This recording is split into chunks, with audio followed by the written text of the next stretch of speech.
Hello, thank you for clicking this video. जैसे कि हमने कल की वीडियो में स्टार्ट करा था फाइनेंशियल इंटरमीडियरीज क्या होते हैं, ठीक है। तो मेरी रिक्वेस्ट रहेगी उन सब से जिन्होंने कल की वीडियो नहीं देखी है, क्योंकि कल की वीडियो अगर आप देखोगे तो ही आपको एक कंटिन्यूएशन में ये चीज़ें सारी समझ आएंगी। तो कल की वीडियो में हमने फाइनेंशियल इंटरमीडियरीज में फॉर्मल फाइनेंशियल इंटरमीडियरीज के अंडर बैंक्स पढ़ा था। ये मैंने यहाँ बनाया हुआ है। सबसे ब्रॉड टर्म फाइनेंशियल इंटरमीडियरीज, उनके under formal banks, formal financial intermediaries, उनके अंदर बैंक्स आ जाता है। और बैंक्स के अंदर डिवीजन आ जाता है कमर्शियल बैंक्स। अभी कमर्शियल बैंक्स और कोऑपरेटिव टाइप के बैंक्स जो होते हैं वो बैंक्स की डिवीजन में आते हैं। और कमर्शियल बैंक्स में हमने पब्लिक, प्राइवेट, फॉरेन जो है ये तीनों चीज़ें कर ली हैं। और अगर हम बात करें इन तीनों तरीकों को हम लोग कहीं ना कहीं डिफरेंशियल बैंक्स कह सकते हैं, सॉरी, यूनिवर्सल बैंक्स कह सकते हैं। और ये वाले जो बैंक्स आ जाएंगे जिन पे कहीं ना कहीं थोड़ी रोक लगी होती है, उनकी जो ब्रांचेस रहेंगी कि 2-3 स्टेट से ज़्यादा जगह नहीं वो ब्रांचेस लगा सकते हैं। उनको जो बाउंड्री शेयर करते हैं डिस्ट्रिक्ट्स, उन्हीं में वो ब्रांचेस खोल सकते हैं। जैसे ब्रांचेस के रिलेटेड जिन पे थोड़ा सा रोक लगाई गई होती है उनको हम लोग कहीं ना कहीं डिफरेंशियल बैंक्स कहते हैं। और उनके ऊपर कुछ ना कुछ जैसे प्रायोरिटी सेक्टर लैंडिंग जैसा रहता है, रेट जो रहता है नॉर्मल बैंक्स में 40% रहता है। जो डिफरेंशियल बैंक्स होता है इस पे ज़्यादा भी हो सकता है, लाइक 70+% भी लगा सकते हैं इसमें। यही डिफरेंसेस रहता है, क्योंकि ये मोस्टली जो है वो स्टेट वाइज ही रहते हैं कि आसपास की 1-2 स्टेट्स में, ये पूरे ऑल ओवर इंडिया में बैंक्स की लोकेशन नहीं हो सकती। इसके ऊपर आरबीआई कुछ ना कुछ रोक लगाती है, कुछ ना कुछ इसके रिलेटेड पॉलिसी अलग होती है इन कंपैरिजन टू ये जो 3 टाइप के हमने बैंक की बात करी जिनका नाम यूनिवर्सल बैंक था। यूनिवर्सल बैंक में सिंपल होता है कि आप कोई भी कंट्री या कोई भी स्टेट में जाके आप ब्रांच खोल सकते हो, बट डिफरेंशियल बैंक में वैसी बात नहीं होती। अब आज की वीडियो में हम बात करने वाले हैं 4 differential banks, that is regional rural bank, local area bank, small finance banks and payment bank. इन चारों को हम अच्छे से पढ़ेंगे और एक एक चीज़ इनके रिलेटेड आपको क्लियर हो जाएगी, ठीक है। तो ये मैंने डिवीजन कर दिया है जो अलग अलग टाइप के डिफरेंशियल बैंक्स होते हैं, ठीक है। तो जैसे फर्स्ट मैंने लिख दिया RRB, then LAB, SFB, PB, regional rural bank, local area bank, small finance banks and payment banks, ठीक है। तो सबसे पहले हम जब इन तरह के बैंक्स की बात करेंगे तो मैं आपको एक चीज़ बताना चाहता हूँ कि कहीं ना कहीं ये बैंक्स का जो शुरुआत हुआ, जो स्टार्ट हुआ, वो कहीं ना कहीं किसी ने, जैसे एग्जाम्पल के तौर पे हमने कल पढ़ा था कि जब प्राइवेट बैंक्स या फॉरेन बैंक्स का इंट्रोडक्शन हुआ था तब उसके रिलेटेड कोई ना कोई एक कमेटी जो थी वो रिलेटेड थी, ठीक है। उस टाइम के जो आरबीआई गवर्नर थे उन्होंने चेयरमैन थे वो नरसिम्हम जी जो थे वो चेयरमैन थे कमेटी के।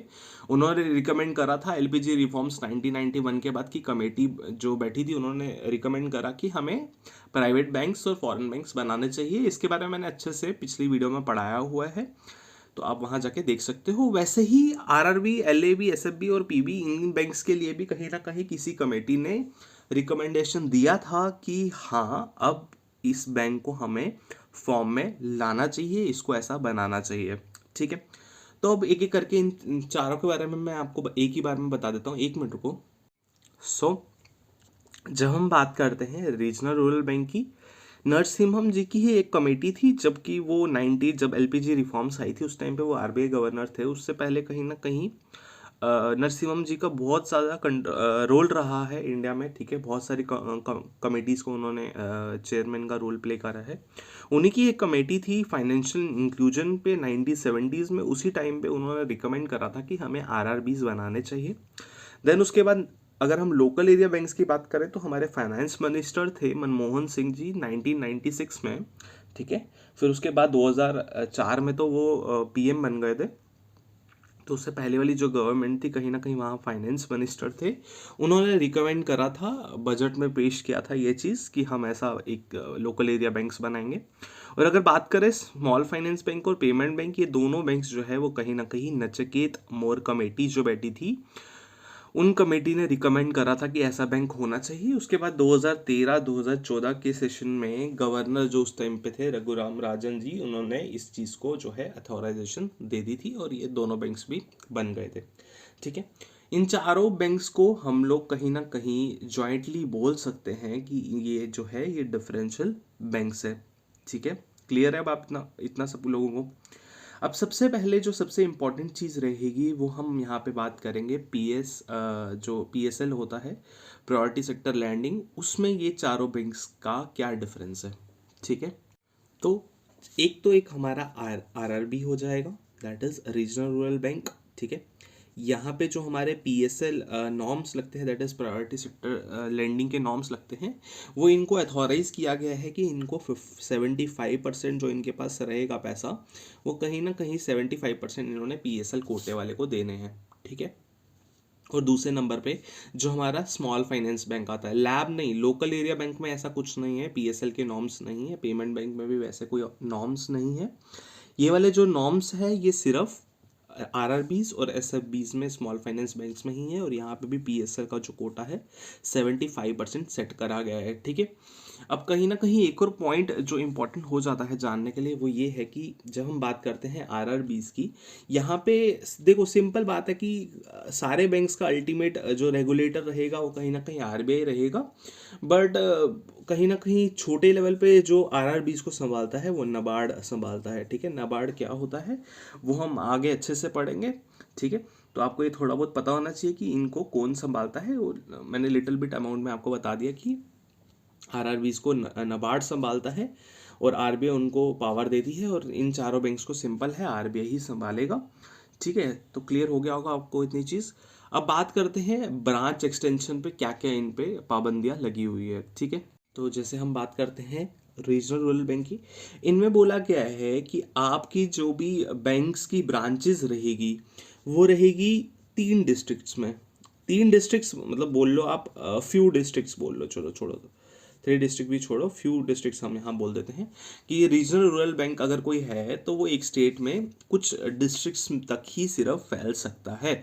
वही दूसरी तरफ इसकी, और अगर हम लोकल एरिया बैंक का अगर हम बात कर लें, लोकल एरिया बैंक में प्रॉपर इस तरह से लिखा हो गया है कि आप मैक्सिमम 3 डिस्ट्रिक्ट्स में ब्रांचेस खोल सकते हो, और ये वाले जो 3 ब्रांचेस होगी ये कंटेजियस डिस्ट्रिक्ट्स होने चाहिए। कंटेजियस मतलब तीनों की जो है कहीं ना कहीं बाउंड्री मिलती होनी चाहिए, उन 3 डिस्ट्रिक्ट्स में आप इसकी ब्रांचेस खोल सकते हो।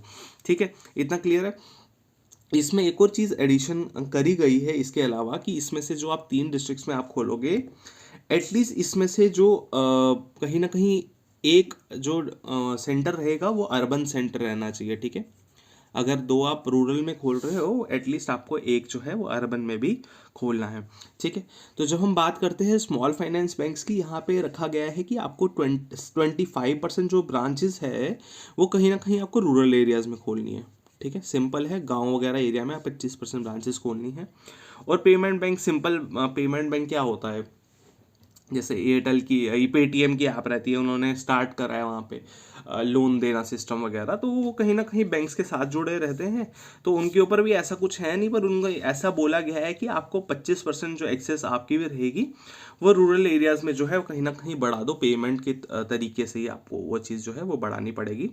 ठीक है, तो इतना ही है इन चीज़ों में इम्पोर्टेंट, आपको ज़्यादा डीप जाने की ज़रूरत नहीं है, बट थोड़ा बहुत आपको नॉलेज रखना है इस चीज़ के लिए कि क्या सिस्टम चल रहा है, क्या सिस्टम नहीं चल रहा है, बिकॉज इसके रिलेटेड अगर कोई क्वेश्चन आएगा भी वो बहुत नॉर्मल आएगा, मतलब कुछ ज़्यादा डिफिकल्ट टाइप का क्वेश्चन नहीं आएगा, बहुत नॉर्मल क्वेश्चन आएगा। अगर इसमें से आएगा, एक ब्रांच के रिलेटेड आ सकता है कि ब्रांचेस कहाँ कहाँ खुल सकती हैं, और PSL नॉर्म्स के रिलेटेड क्वेश्चन आ सकता है।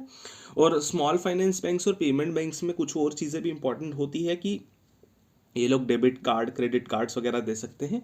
तो आप इसमें याद रखना कि जब हम एक मिनट, आपको दिख रहा होगा, हाँ, जब हम स्मॉल फाइनेंस बैंक की बात करते हैं तो ये debit card, credit card, loan वगैरह ये सब चीज़ें ये कर सकते हैं, ये चीज़ें सारी चीज़ें कर सकते हैं।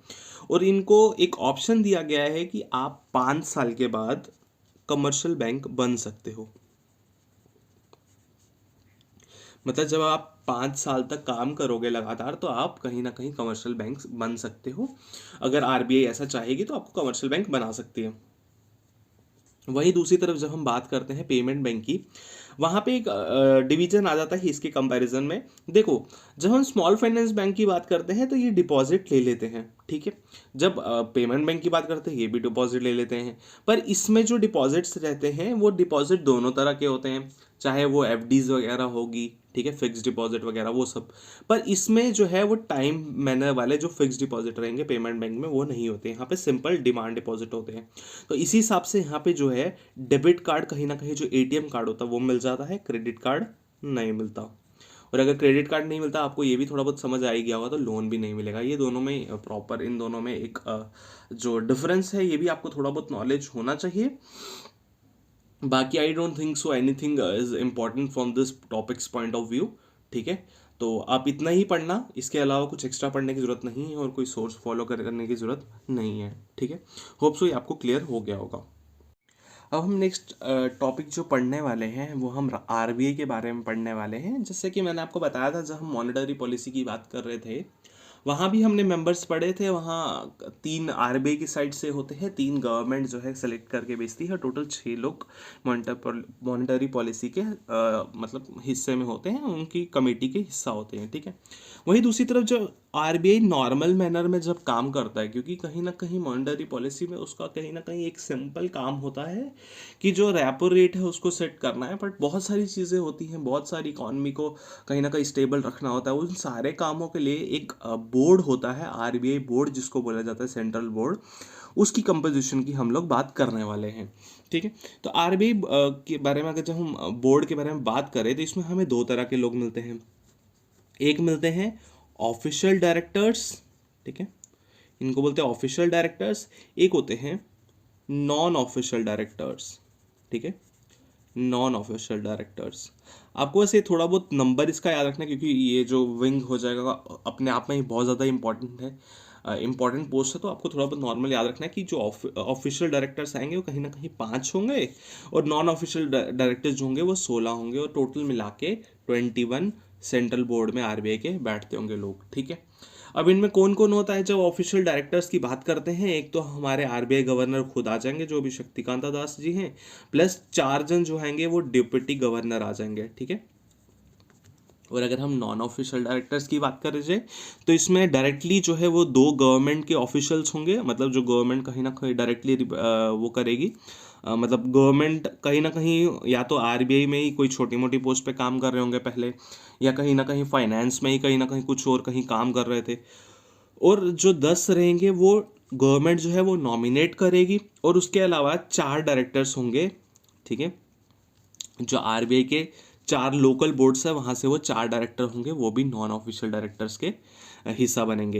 ये जो 4 होते हैं ये कहीं ना कहीं आरबीआई के लोकल बोर्ड्स होते हैं अलग अलग जगह, जैसे नॉर्थ में एक होगा, साउथ में एक होगा, वेस्ट में एक होगा, ईस्ट में एक होगा। तो वहाँ वहाँ के जो भी डायरेक्टर्स रहेंगे वो इसका हिस्सा बन जाते हैं। उनको गवर्नर नहीं बोलेंगे, उनको डायरेक्टर्स बोलेंगे, ठीक है। तो इन सारों को जॉइंटली हम लोग कहीं ना कहीं आरबीआई सेंट्रल बोर्ड की कंपोजिशन कह सकते हैं, ठीक है। इतना क्लियर है आपको? अब कहीं ना कहीं आरबीआई का एक्ट जो है 1934 में आया था, उसी से ये सब सिस्टम चलता है। जो भी आरबीआई को काम वाम करने हैं वो उसी के थ्रू चलता है। और इसमें एक चीज़ आपको याद रखना है कि जो भी आरबीआई गवर्नर्स का और डिप्यूटी गवर्नर्स का जो भी पीरियड रहता है वो रहता है ऑलमोस्ट 3 साल रहता है।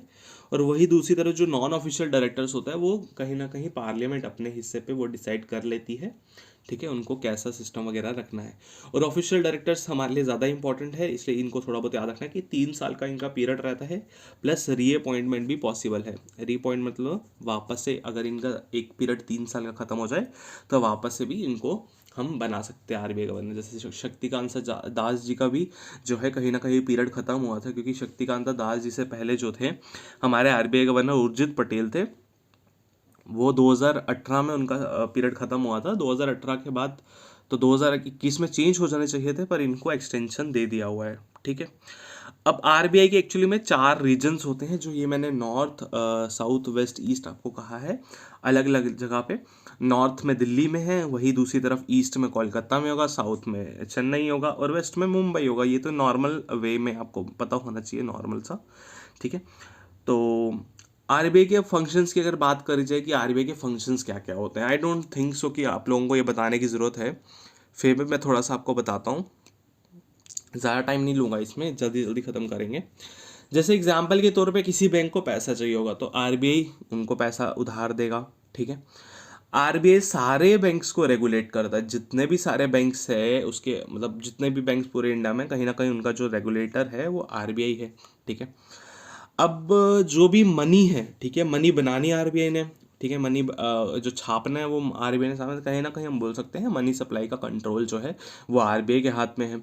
फिर फॉरेन एक्सचेंज जितनी भी होती है कि फॉरेन करेंसी को इंडियन करेंसी में, इंडियन करेंसी को फॉरेन करेंसी में, वो सारा जो होता है कंट्रोल वो भी कहीं ना कहीं आरबीआई के हाथ में है।